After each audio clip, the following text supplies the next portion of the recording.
Hello, in this video I'm gonna show you how to change mop drying duration on a ROBOROCK Saros 10R. To change the mop drying duration, click on Dock right here.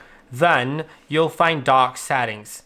Then you'll find this button, which is duration, and you can set the mop drying duration to 2, 3, or 4 hours, and that depends on how humid it is indoors.